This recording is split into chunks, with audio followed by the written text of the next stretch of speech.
For this, so the agenda for this week, for this session, called Communications and Media for Change, we will go through what we learned last week, and then we will focus on media mapping, and Erin will take you through all of this. And then audiences and messaging. We will have 10 minutes break around 12 your time. Then we will come back and talk about digital media with some exercises.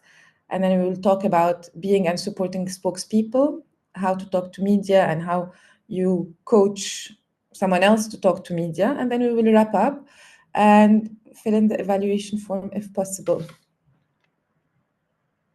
Next slide, please. So from last week, we discussed what is gender-responsive budgeting and why it is important to talk about it. We went through advocacy and what is advocacy and what is influencing, what is the difference between them, and how they contribute to change. And then we talked about what makes change happen and what influences people to make change. We had also an exercise of stakeholder mapping, and Erin explained how to do stakeholder mapping. And she explained how to use the different tools for engagement. And then we went briefly through key performance indicators. Please unmute yourself or write in the chat if you have any questions around last week's presentation. If you can go to the next slide, Siobhan, please.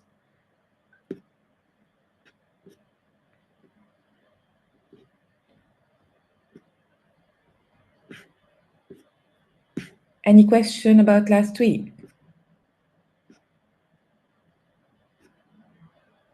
If you've attended or if you did not attend, we are happy to answer any question. All right. Over to you, Erin, now. Thanks, Summer. Okay, so yeah, as Summer said, I'm Erin, and I am the head of communications and public affairs at the UK Women's Budget Group.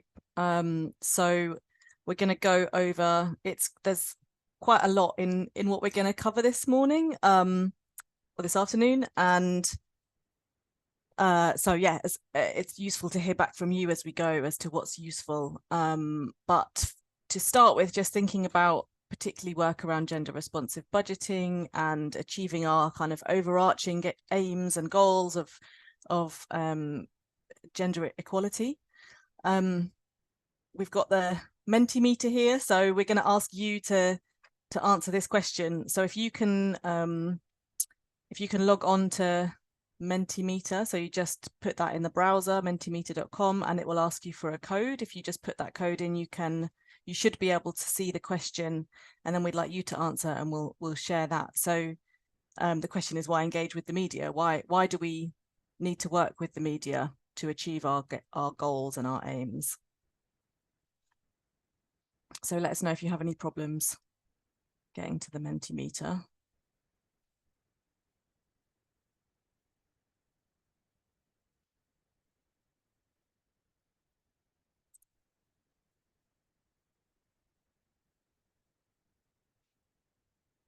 We'll just give a few minutes for that. And then Siobhan's going to share, I think, as your responses come in.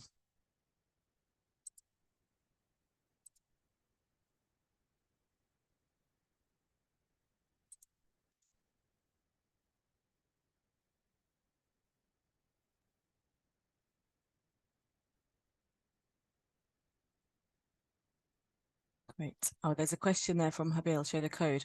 So the code is in the chat. It's 58614214. These are great. Yeah. Gauge people's reactions, influence, reach a wider audience.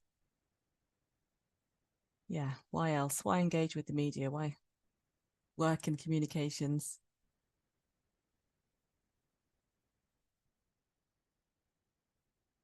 And if you're not able to access it, just write in the chat and I can see those responses too.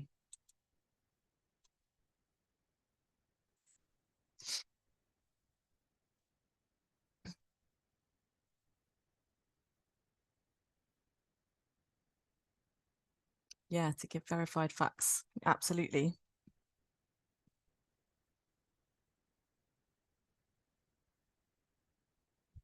Be good to get some other responses from some of you, either in the chat or on Mentimeter.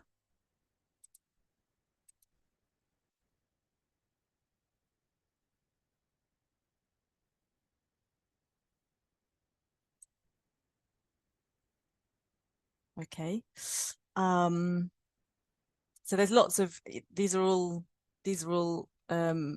great answers, and there's lots of reasons. And as ever with this kind of work, there's never one right answer. But yeah, the media kind of acts as a facilitator between us and the work we're doing and our kind of wider audiences, the general public.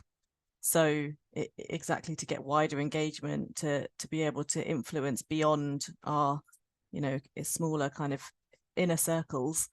And we use our relationships with the media and our kind of work with the media to gauge reactions, to engage, to educate.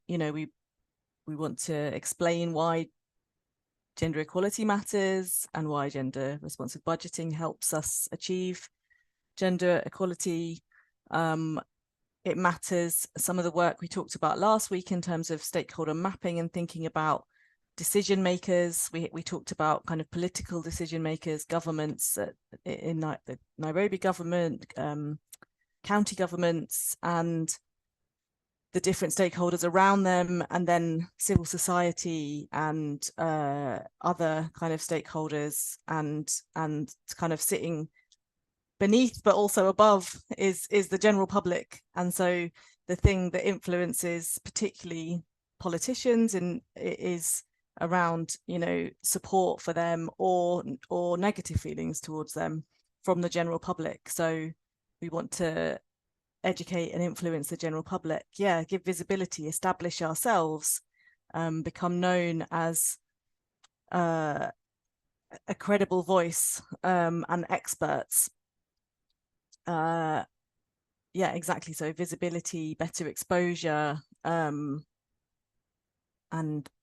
using platforms to engage, and particularly, and with traditional media. So we'll come on to talk about the different forms, but there's traditional media where you're kind of trying to speak through them to the public, and then you've got a whole range and ever increasing numbers of digital forms of media where you can kind of speak directly to people, change opinions, and reach people. Excellent. And we know that governments will also use the media sometimes to try and get their messages out, and also to test policy ideas and messages to see how those land with the public. So it's also always useful to kind of see what's happening in the stories we're reading in the media, and what the angles might be of those, and that can influence how we decide to respond to those media stories. Great. So we're going to move on to talk a little bit about the different types of media. Yes, if we can go back to the slide, Siobhan.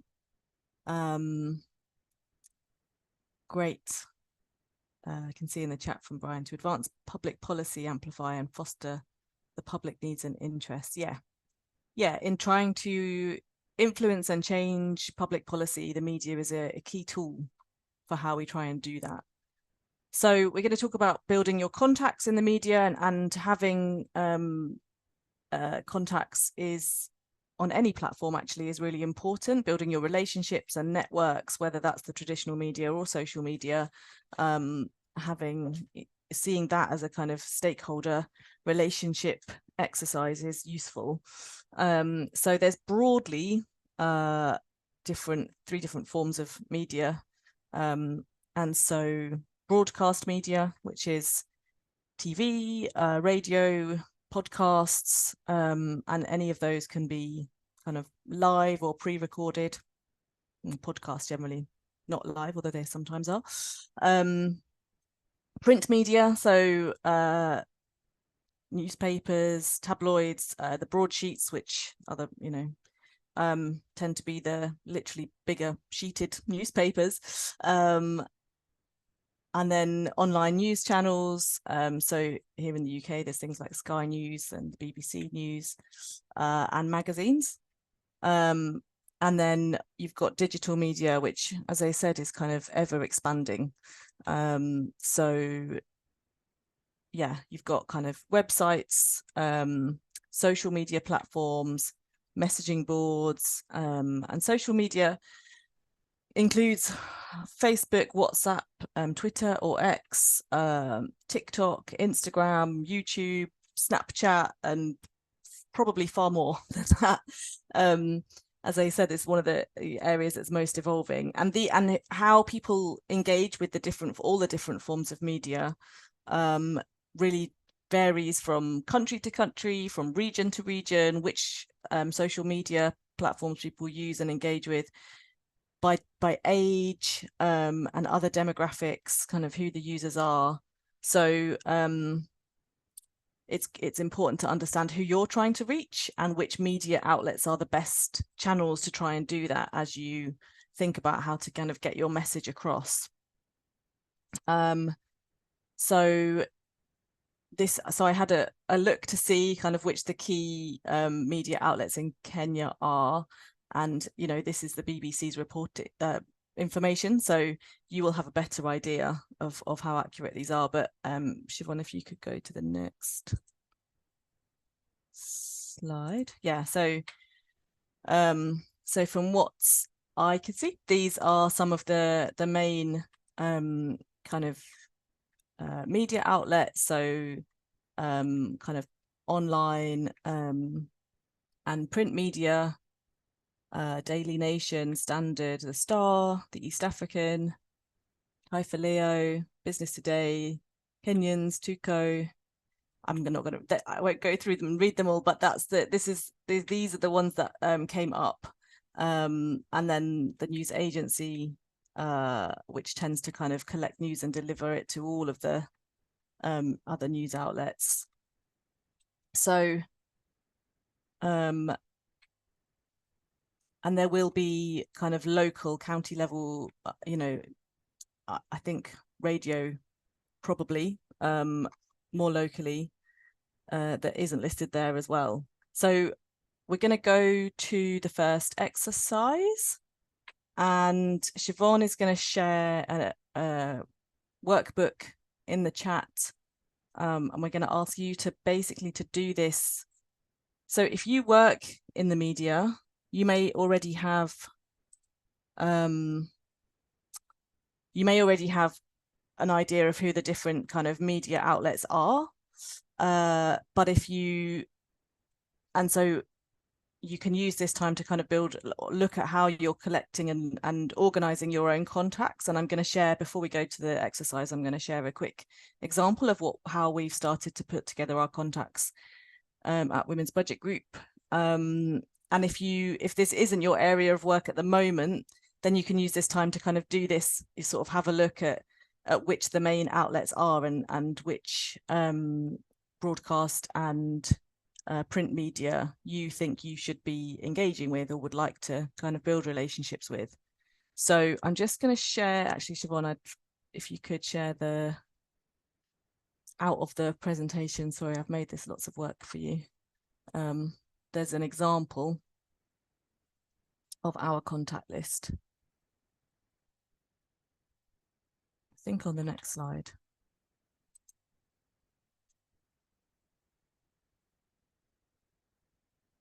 Oh, it hasn't downloaded that one. Okay. Am I able to share? Yeah. Okay. So let me. You'd like me to stop sharing my screen? Or yeah, I think I can replace. Okay. So I will do stop that. sharing. Yeah. Okay. Can you see my screen now? Mm-hmm. Great. So this is just to show how we have organized some of our press contacts. So along the bottom here, you can see we're looking at the different policy areas that we try and influence. So we have economics, environment, childcare, and we're kind of growing these. But I'll start here with women and equalities because that's where we have some kind of more established relationships. And so these are the specific contacts in those outlets. So it's not only about the kind of outlet itself, the media newspaper or broadcaster, but it's the specific editor or program or correspondent that you want to build the individual relationships with. And so these are how we've organized some of those so that you can see the role, the type of outlet it is, what it is specifically, the email address, and then telephone number if we have it, and some indication of the relationship, so that when we come to trying to kind of pitch stories or respond to news stories and get ourselves into the media, we know, okay, we can start to say, okay, which one is it, you know, where would this work? What kind of outlet are we looking at? Which contacts do we have? Who could we sell this to as a story? So what we're going to ask you to do in the next sort of 10 minutes is just to take the workbook, and it includes tabs from the last week's, but you're going to start with the exercise. There's a tab called print and broadcast media, and there's one called press contact book. So if this isn't your current area of work, then just having a kind of brainstorm and maybe a look online of kind of who the main media outlets are, so broadcast and print media. So that's who the main newspapers are that you think you would engage with, radio stations, TV news. Just start to kind of map those out. And if that is something you already have, then starting to put together a kind of contact list.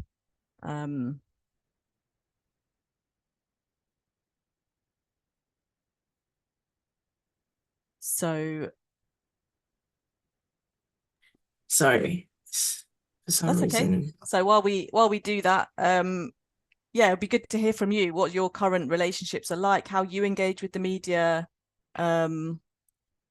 which newspapers or TV stations or radio stations you think are the best ones. Just, yeah, start to put some of those in the chat. It would be good to have a sense from you of how you're currently thinking about the media and engagement.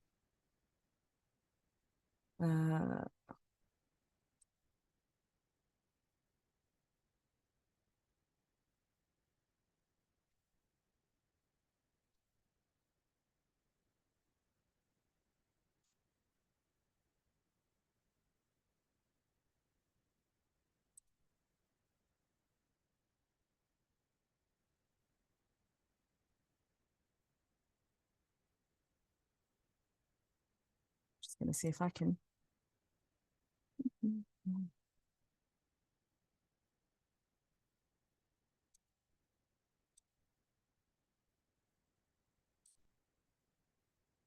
Okay, so could we share by email to the attendees? As in, it's just, it will let me do it from the Dropbox, but I can't find it on Dropbox, if you get what I mean. Okay, so it's Trying in to the find it. partnerships folder in the Communications or Training and Learning Hub?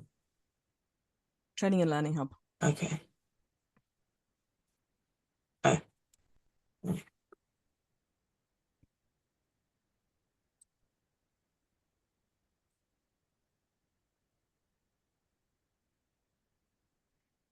I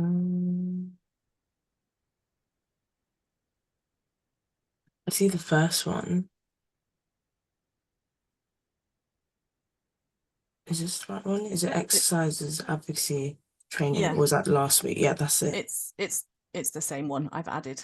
So you'll Okay. see tabs that are from last week as well. But you're looking for the, Okay. I think it's the third tab, third or fourth, print and broadcast media or press contact book. Ah, there you go. Great. Sorry about the wait there. Apologies. So we'll give it another 5 minutes. And Siobhan, if you start sharing the screen again, I think there's an example of what the first exercise is on the screen. On slide 10. Oh no, you've added some since. It's 10. That one is, yes. Yeah. Great. Yeah. Yeah. So that's basically all that shows in the workbook, is just to kind of start putting the names of stations or newspapers or magazines, the things that you will be engaging with.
And as we go, do put your hand up if you have any questions or anything's unclear.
Okay, a couple of more minutes and then we'll restart.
Okay, good. So it would be great to hear in the chat how that was, if you had ideas, if you have questions, who you're thinking of, who your media outlets are. Please, yeah, let us know. Okay, so we're going to do another exercise in the Mentimeter. So you should still have Habil, yes, listing the key outlets. Yeah, for the outlets in Kenya that you would be engaging with. So whether that's, if that's at a national level, then the key outlets in Kenya. If you're at a county level, then there may be more specific kind of regional or other local outlets. So if you, so you've got a sense, you know which the different media outlets are, and you're thinking, yeah, great, keep putting examples in, it's useful for us to know. So you're thinking about pitching a story, and this might be either some new research that someone in your organization has produced, or it could be that the finance department has released the budget and it shows that most of the funding allocation is going to programs and services that will benefit men more than women. So something where you want to get in touch with the media and say, we would like to comment on this. So what do you need to think about? What are the things, and I mentioned some of them, what are the different kinds of things you need to consider when you're thinking about, okay, who do I go to pitch this story, and what do I need to know, to think about for them to be interested in it? So you should have the Mentimeter open from last time.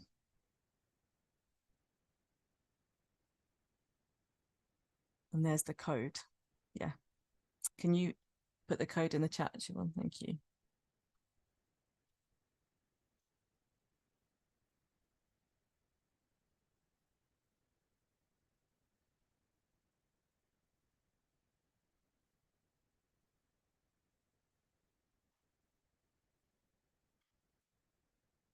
Great.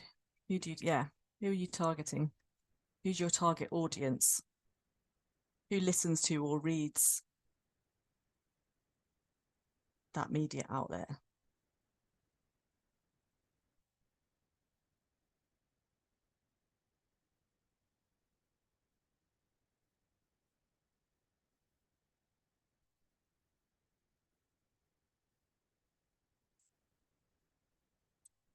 Yeah, decision makers. And that's which outlets are decision makers consuming.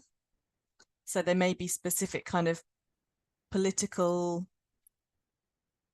media outlets that the main, governments will be reading or listening to, that kind of set the news agenda for the day.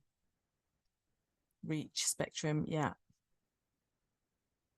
How big are they? What's the audience size? How many people can you reach?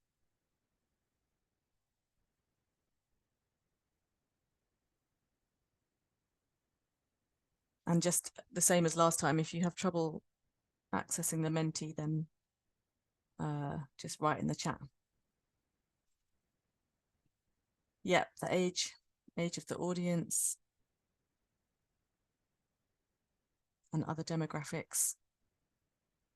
So where they live and what they're interested in.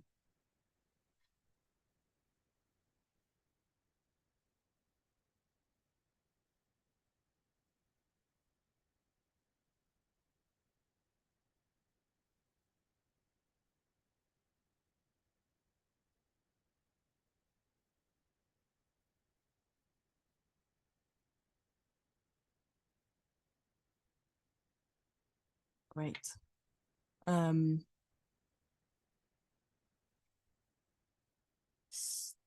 Yeah, this is exactly right. So Siobhan, if you could go back to the slides, because I think I put them on. These are some of the things to consider.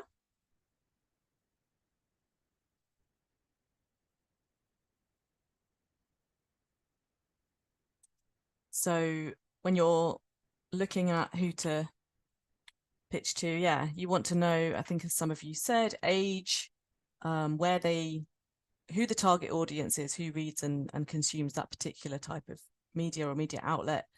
Are they politically engaged? Are they interested in gender equality?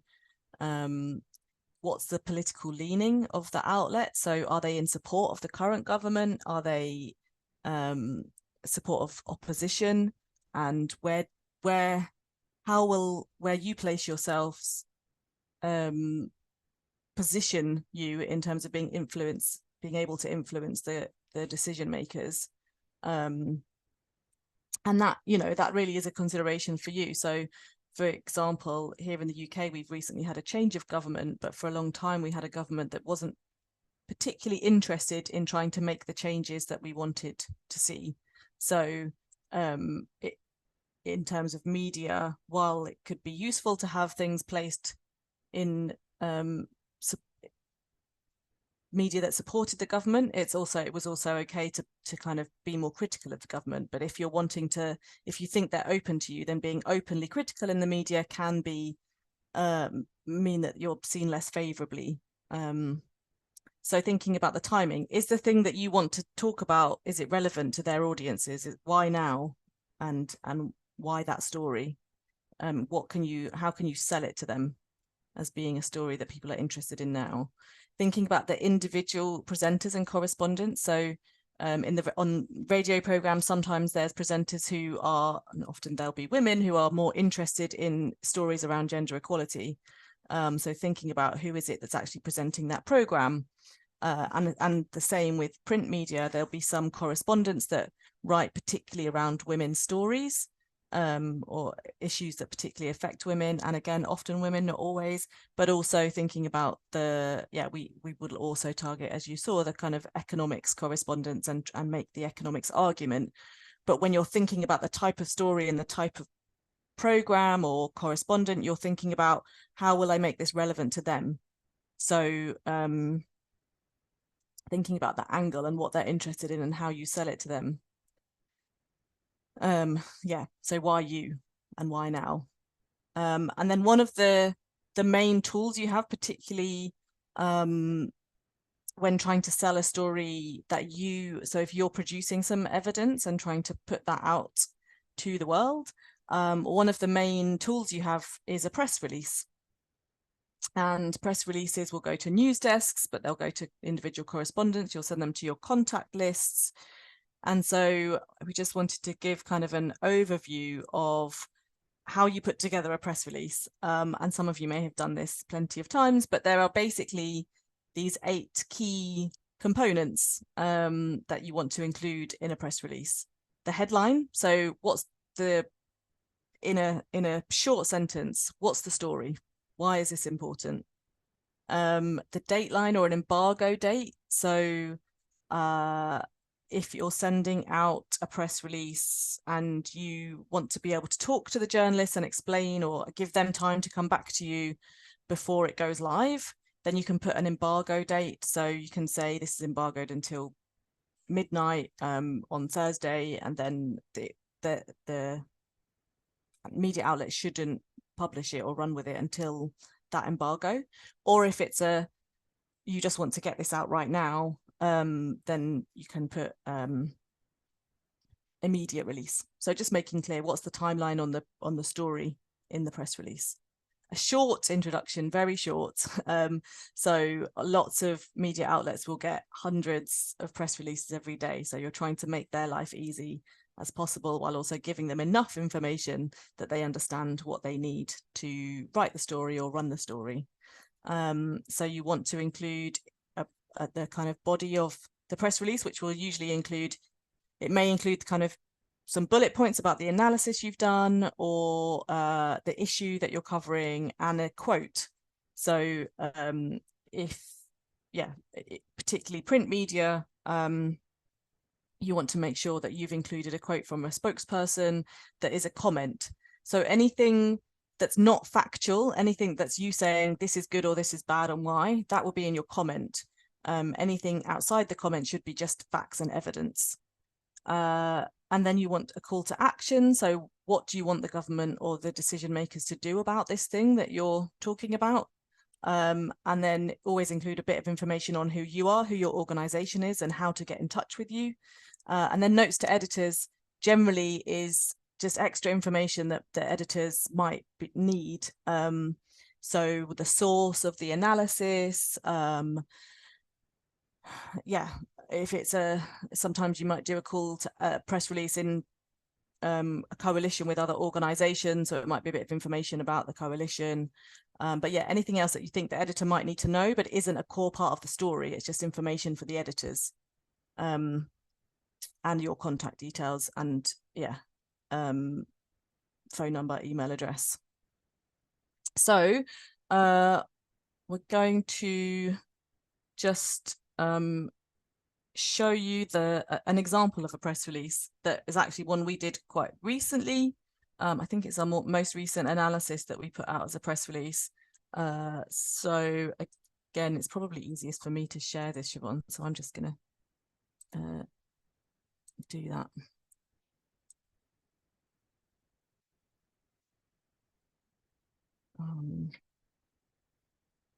Okay, so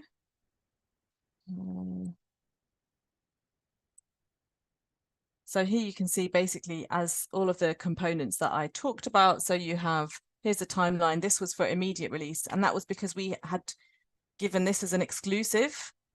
So we just sent it initially to one outlet and said, would you like to run this story as an exclusive? And once that goes live, you can then send out a press release to all your other contacts if you've got the agreement of doing an exclusive. So this was for immediate release. And then here's the headline: children in families hit by 2-child limit also lose most from cuts to public services. So that's what we think is the most interesting thing about the work that we did. And then a bit of a description. Here's the analysis. This is what we're saying. We've done this analysis. This is what we found. A chart. So that's if you've done analysis and it's a little bit complicated, it can be useful just to show it, because journalists and producers are not necessarily researchers. They, you want to show them very quickly if it's complicated analysis, a visual that helps kind of make the case. But most press releases won't, unless it is research, it won't tend to include that.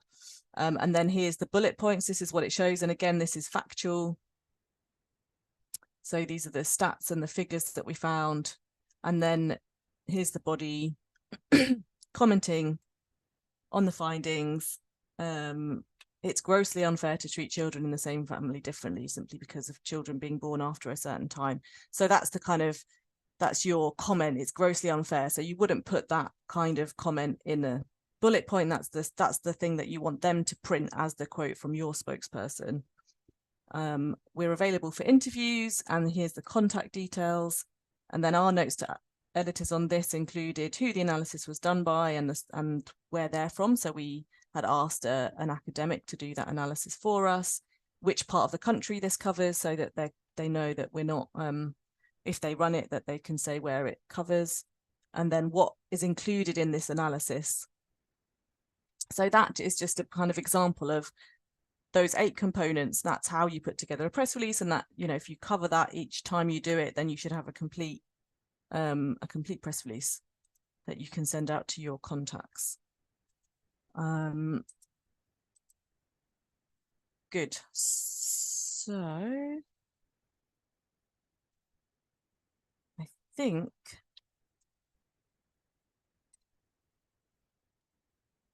that we are now going to a break. Hey, hi everyone, welcome back. So Habil, I hadn't included anything specifically on crisis communications in this training, but if you are able to unmute and say a bit more, I could answer something. My main experience has been in my experience with crisis communications has been with potential problems or public criticism of the organizations I was working for.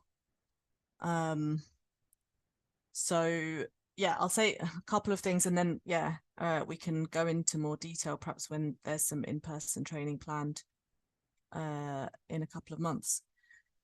The main principle around crisis communications is de-escalation, and so as far as is possible, without knowing the specifics of what you're talking about, as far as is possible, you want to know as much information as you can about what's likely to happen next if there has been a crisis, who the different people are that are involved, who you need to speak to, and what information you need to make public and when. And the main idea is that you don't want to put anything out in the public that will cause the crisis to get worse. So you're looking at basically how to kind of calm things down. And sometimes things happen on social media where there can be kind of, you know, a trolling or attacks, or, you know, something goes viral that's a negative campaign or negative about your organization or your aims.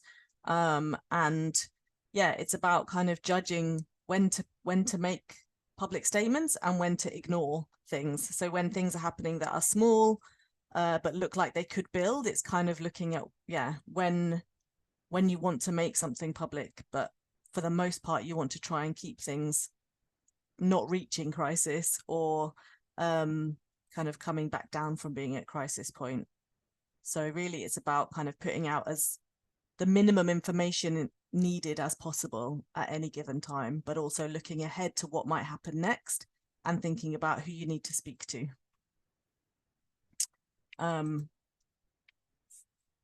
So yeah, if you want to give us a bit more information before we next meet, then we can think about that a bit more for next time.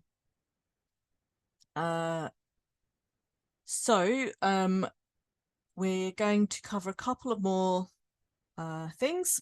So we're going to look a bit at social media channels, and this is kind of very much an overview because, as I said, there's different channels and different ways of using digital media in different areas and for different audiences.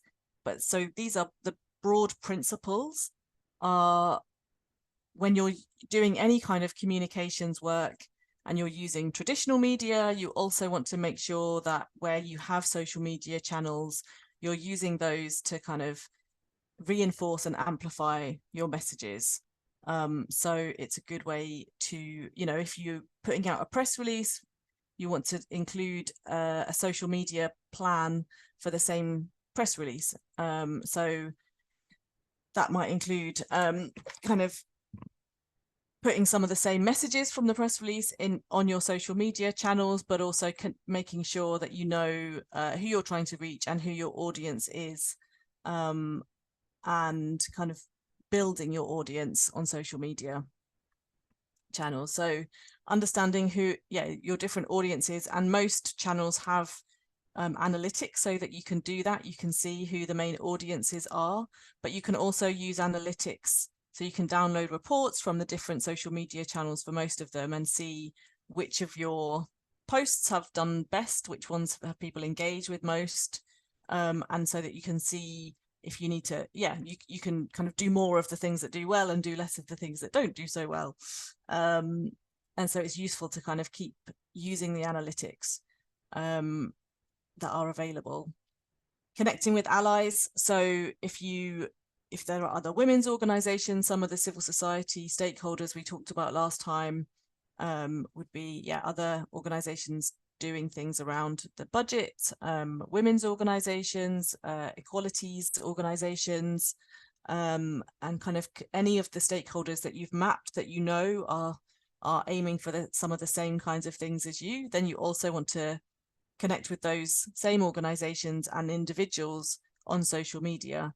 And so that's it's a way of building up people who follow you, is to follow other organizations and individuals. Making sure that you understand how different platforms are used and adapting your content.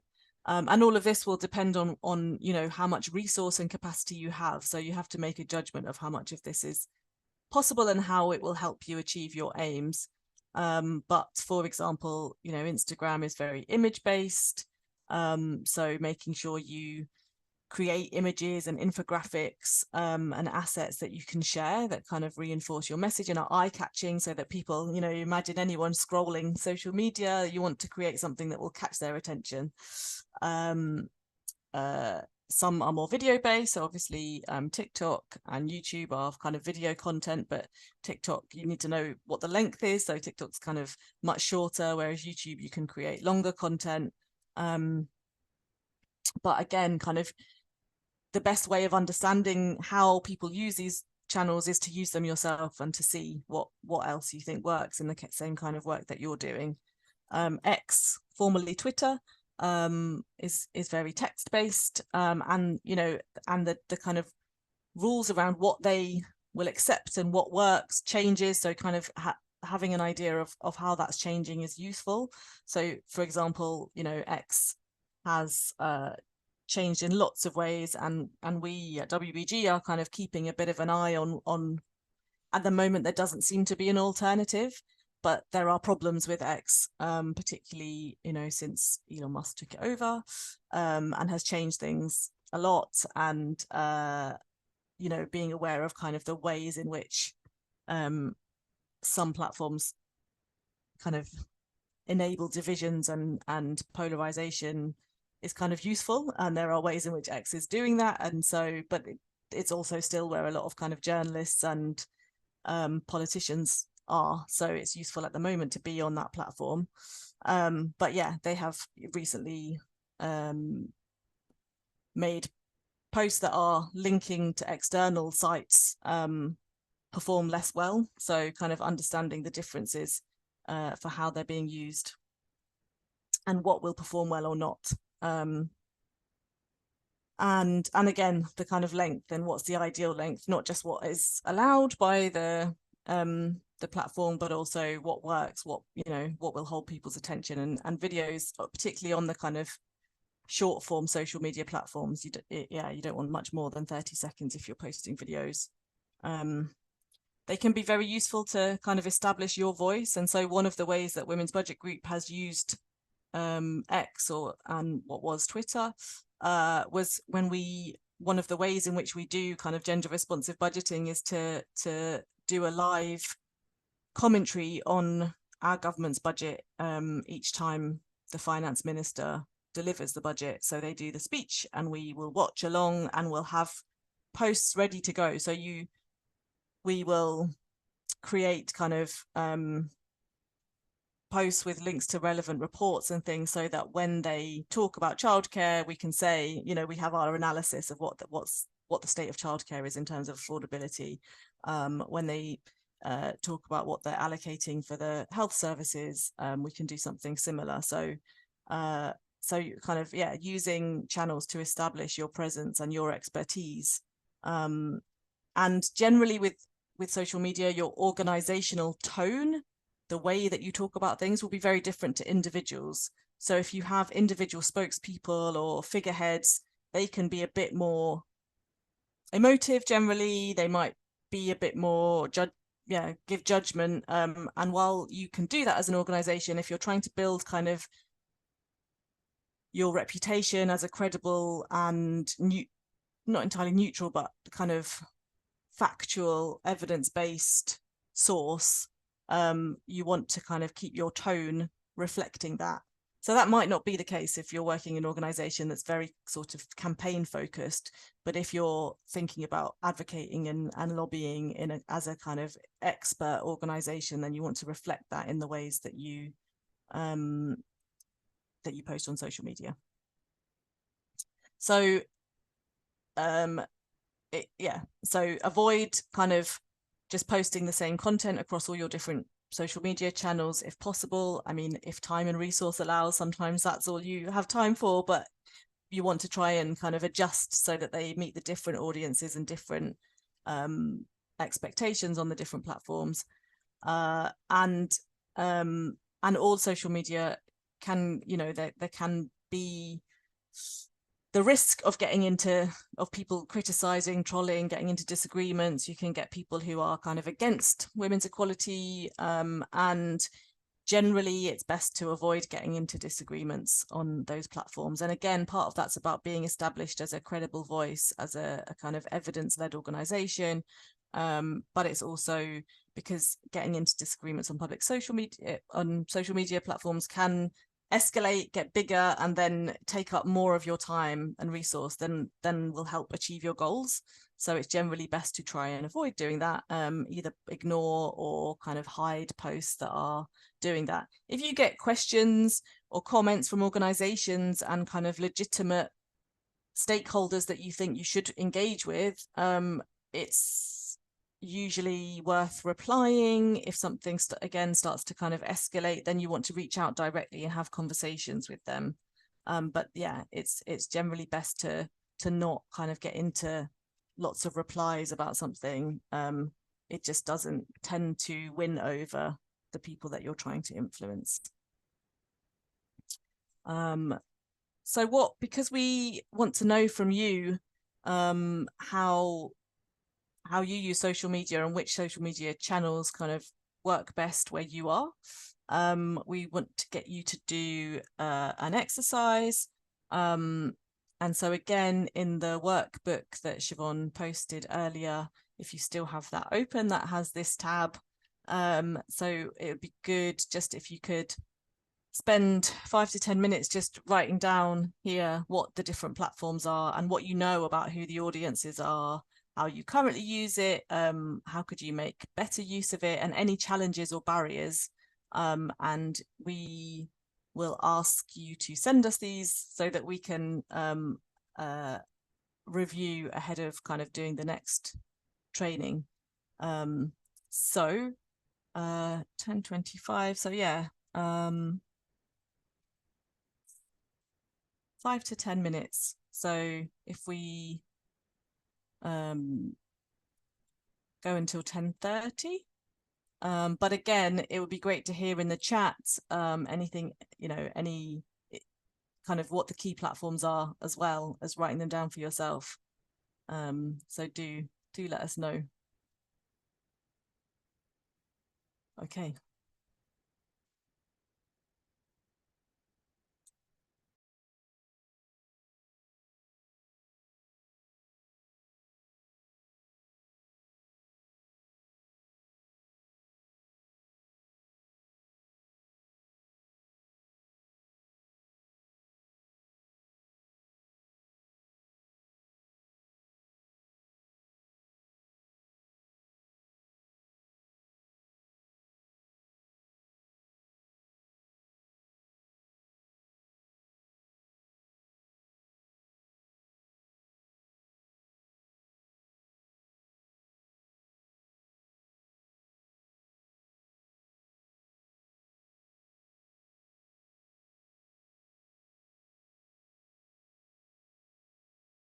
We have a hand raised. I am going to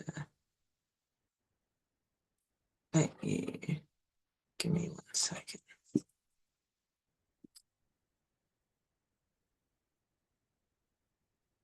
I don't know if I'm going to say it correctly, but is it Amon or Amon? Please feel free to unmute yourself and ask the question. That's easier than typing. You should be able to unmute yourself.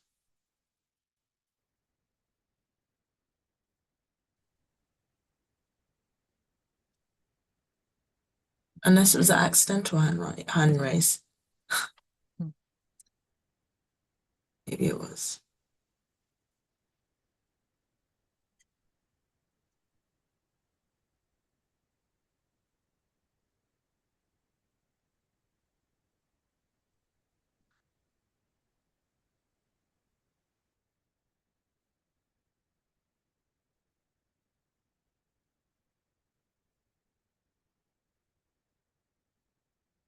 Amon,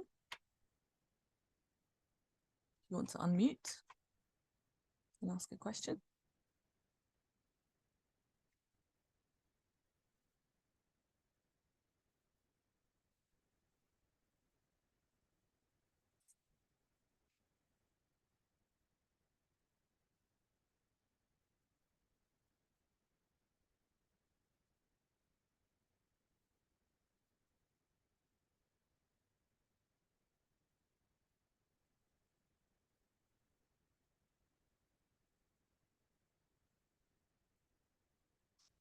See Habil's comment in the chat. I don't know if you are asking Amon or us.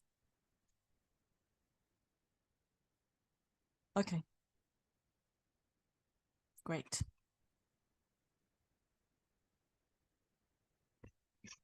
Yeah, so we really want to understand how you're using social media, or how you might use social media, and which platforms are used most in Kenya, but particularly by the kind of organizations, civil society organizations you're working with. So that's what we're asking if you could do in the exercise, so we have a better understanding.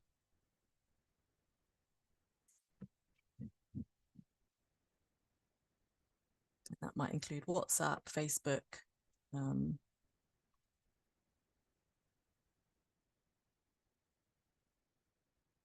Oh, great. Twitter, Facebook, Instagram, and LinkedIn. So lots of different platforms and audiences. If you're able to download the spreadsheet, it would be great if you could fill out some of that for those different platforms, Habil, and others, so that we can cover some of that when we meet next.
Be great to hear from others as well, which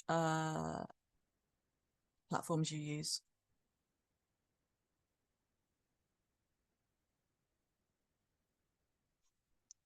Thanks, Habil. So yeah, when people are not familiar with social or digital media and they're not accessing.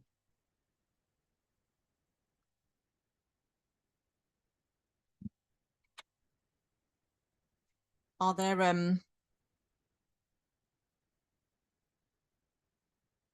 when you say they're not familiar with social media, can they access social media?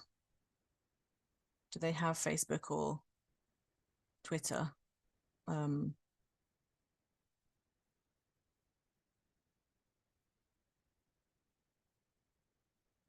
As I'm wondering whether a kind of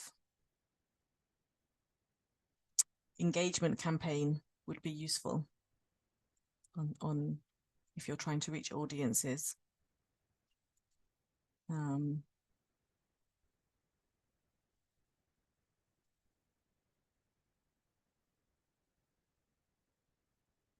Right.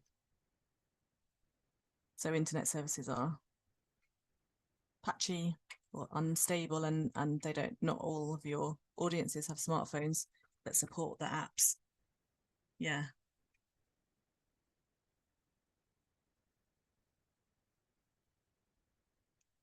Yeah, so then I think that's when you're perhaps back to trying to use some of the more traditional media to reach people. Do those audiences listen to the local radio or engage with the media as far as you know?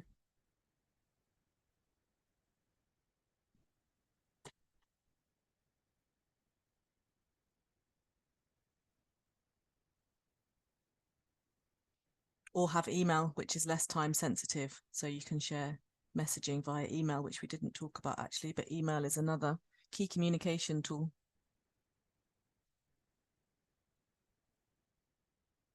Yeah, traditional media and other offline strategies.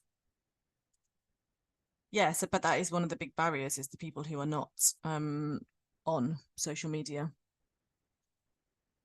But I think then using traditional media and email marketing, which is sharing your messages via emailing and then asking people to join or follow on social media, or subscribe to your YouTube channel, Twitter, YouTube, Instagram. Yeah, so there's lots of active platforms being used. Okay, great. This is really useful.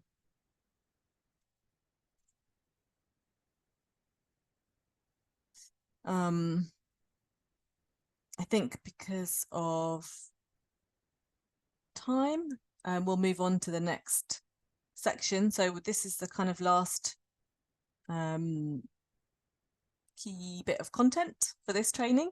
So this is thinking about, okay, so you've sent out a press release, you've spoken, you've got, you know, you've sent it out to your contacts, you know who your contacts are, you've supported your press work with a great social media campaign, so you've caught the attention of the producers of your key radio or TV news station, and so they've got in touch and they want to have you or your main spokesperson on to talk about this issue or this story.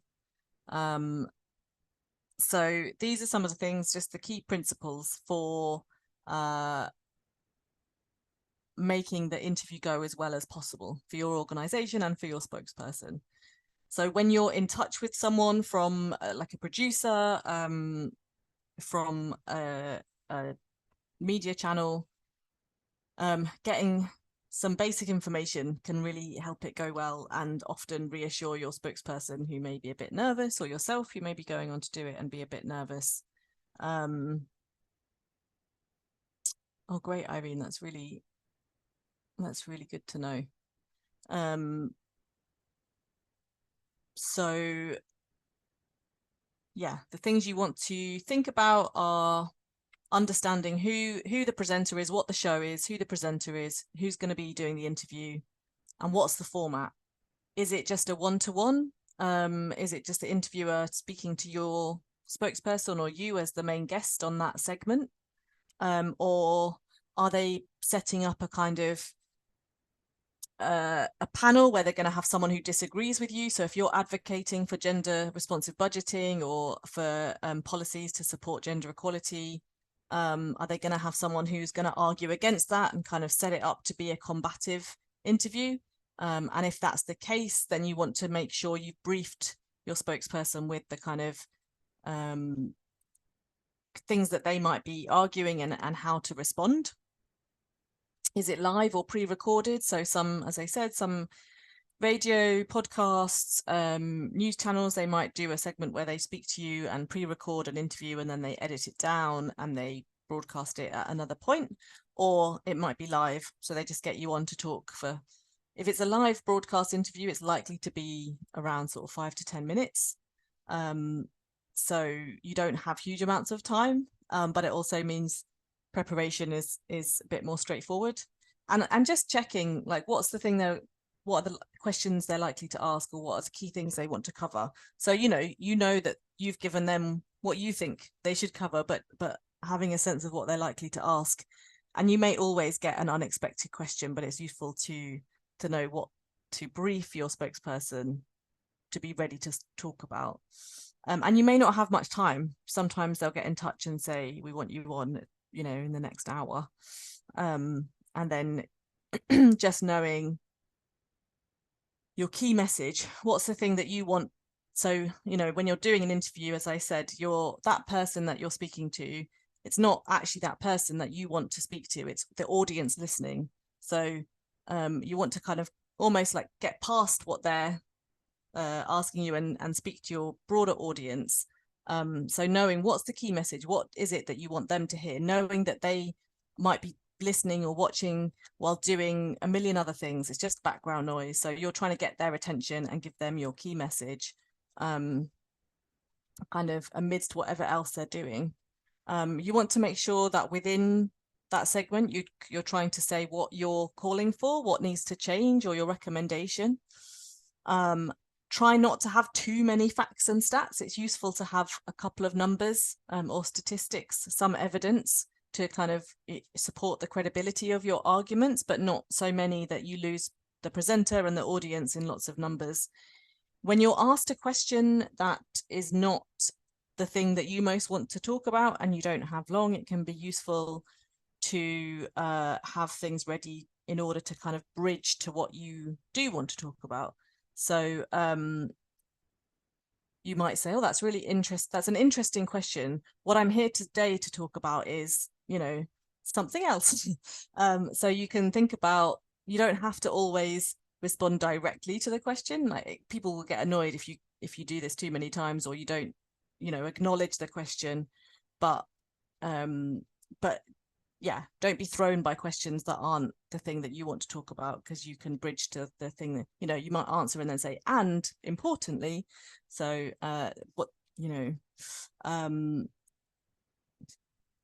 yes, there are more women now in Parliament, but we're still not seeing budgets that reflect women's lives all over the country. So you can kind of respond in a way that bridges to the point that you want to make. And it's always useful, if you can, to use these opportunities to build awareness of you and your organization. So if you can, say not just what we're calling for, but what the Women's Network for Africa wants to know or wants to say is this, so that you kind of using the opportunity to so that the audience hears the name of the organization, so that if they like what you're saying, they might go and look it up and find out more. So yeah, using the opportunities to build awareness as far as possible. Okay, so what we're going to do is I'm just going to show you an example. So this was one of our spokespeople and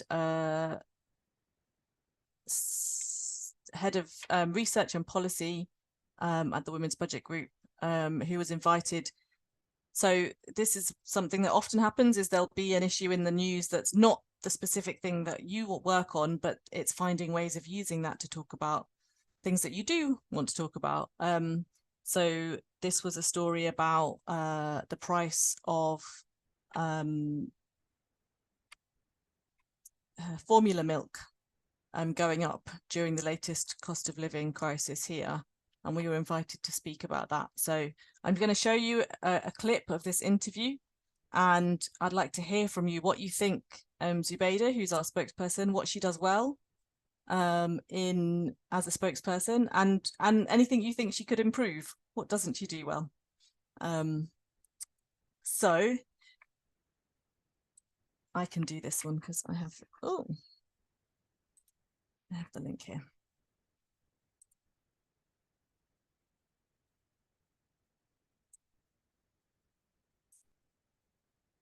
Oh, do I need to share for sound?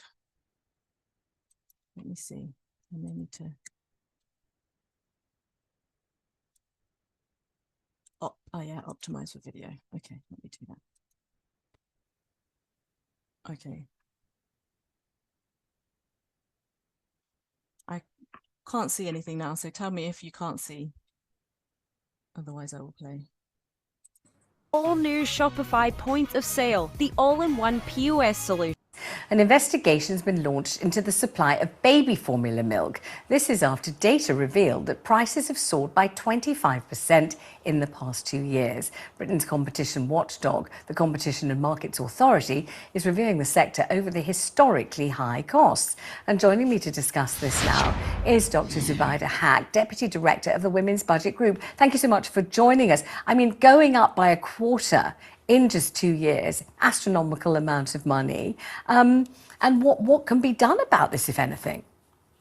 Well, it's absolutely extraordinary, isn't it? Because it's way, way, way above inflation. And what we have to consider, we have to think about it in the context of what new parents and ordinary parents and everybody is going through, which is that we've got high prices of energy, high prices of food, high prices of rent, mortgage, everything coming at us. Prices are soaring. And even though inflation is coming down, we have to remember that doesn't mean prices are coming down. It just means that prices are rising more slowly. So here we have new parents struggling with all these costs. And the thing about baby formula is you can't substitute it for nothing. I mean, you have to have baby formula. Parents are forced to choose baby formula if they can't, mothers, if they can't breastfeed or if they choose not to breastfeed for whatever reason, they have to have baby formula. And at the moment, we've just got two multi-billion-pound companies who have cornered the market, who have increased the prices by 25%.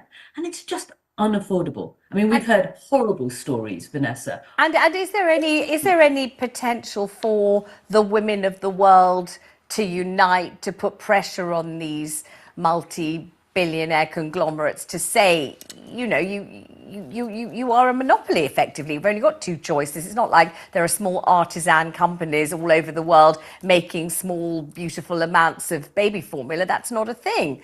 It would be too expensive for them to even dream of going into that kind of business because of the exacting requirements in terms of contents, you know, sterilization and all the other stuff. So these companies have carte blanche. You have an organization. Can it be women of the world unite to say we're just not paying these prices?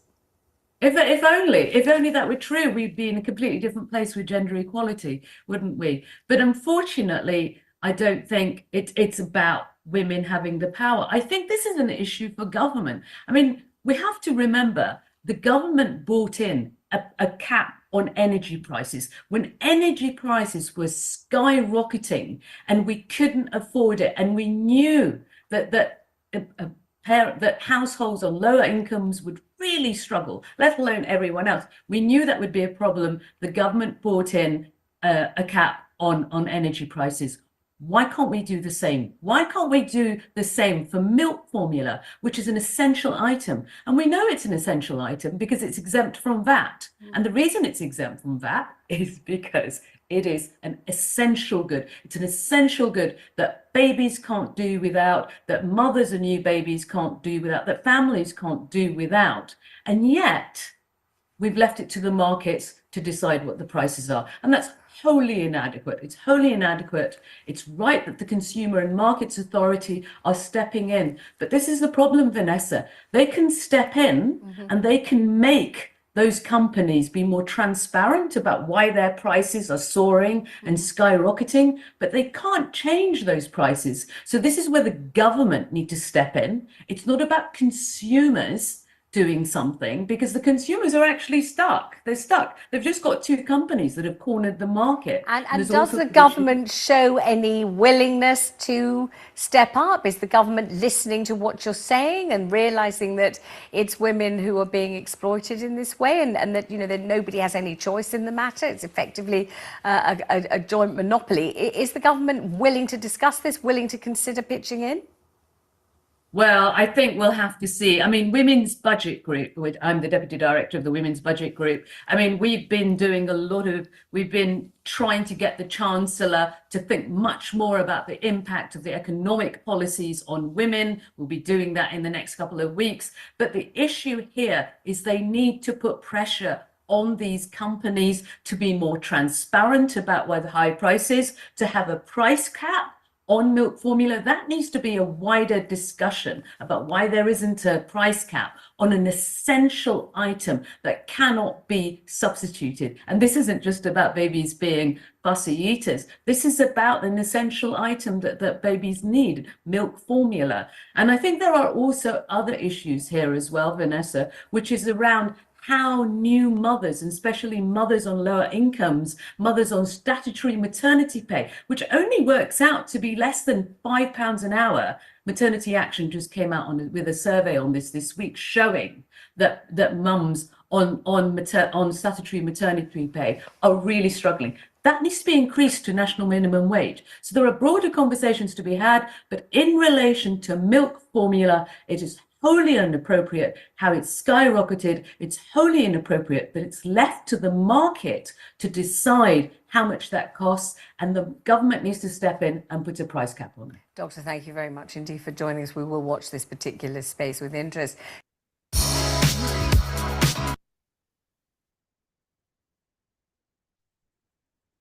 Great. So that was quite a long interview. Well, it was actually only 5-6 minutes, but it can feel long when you're in an interview or watching an interview like that. So what did you think Zubaida did well there? And you can write in the chat or raise your hand and unmute.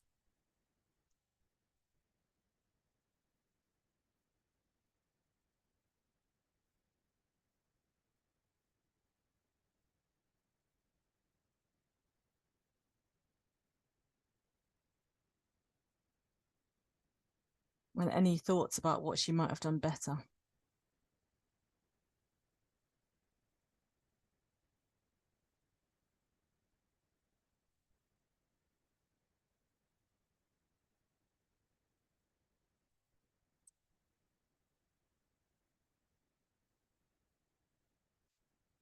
The advocacy for women who can't breastfeed amidst shortage of milk. Yeah, she really came in on the side of women and made this clear that this is this is an issue affecting women in particular. Amon, I think you can unmute.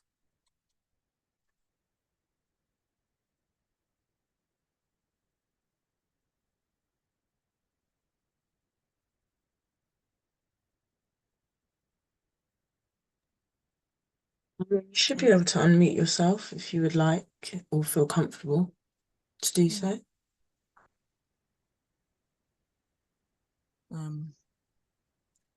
Irene, I'm so sorry if I'm not pronouncing your name correctly, but yeah, she had the action point that this should, and she was very clear, wasn't she? This is a government thing.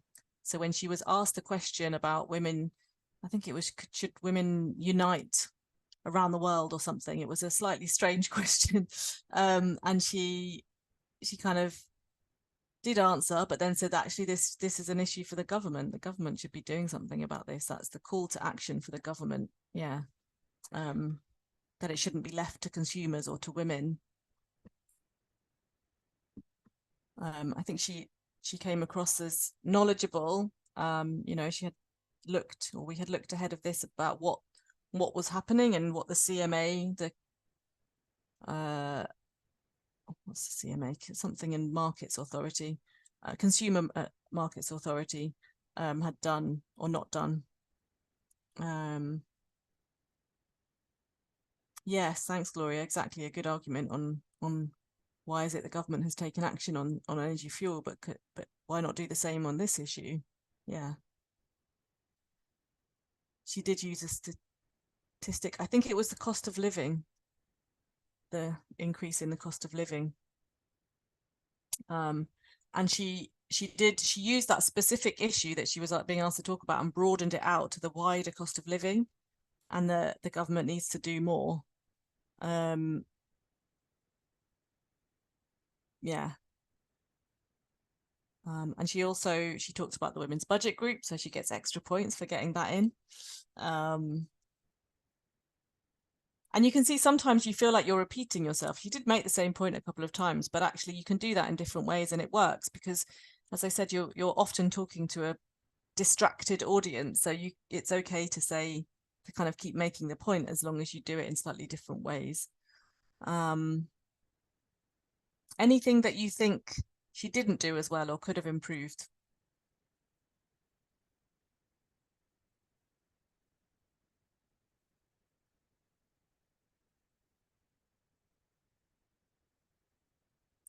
So one of the things that can happen, particularly if you're either nervous or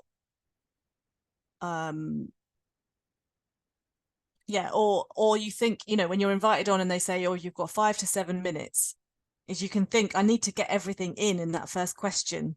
So you can, you know, you can find yourself talking. And I think Zubaida could have paused sooner. So, you know, the presenter, the interviewer, Vanessa, had to come in and kind of almost interrupt her. And Zubaida was just going to keep going. So it's useful to, you know, don't try and keep your responses, get your point in, and then pause and wait for the next question, because you will almost always get another chance, at least beyond the first question, to speak again. So yeah, that's the only thing that I would have said, or the main thing I would have said to Zubaida is yeah, you could pause sooner.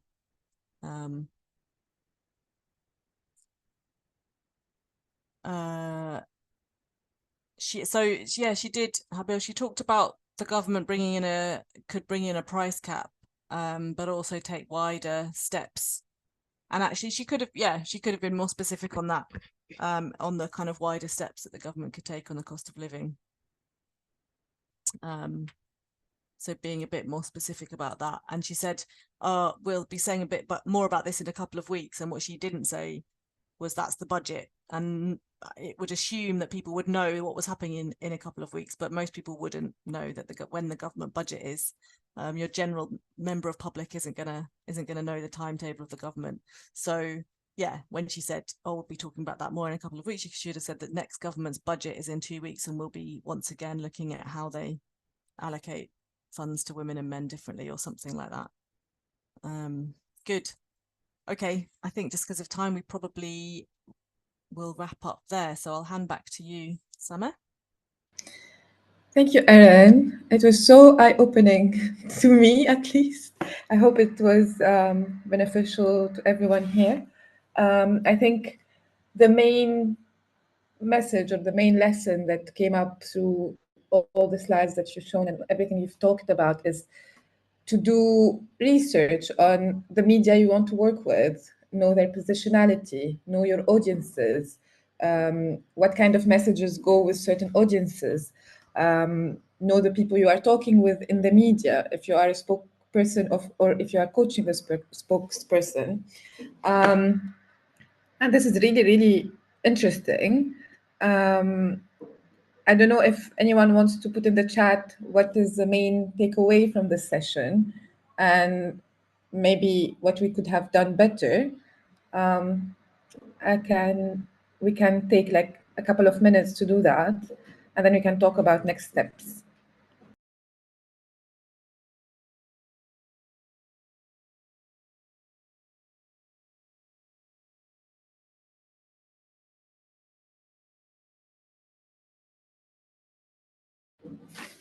Don't be shy.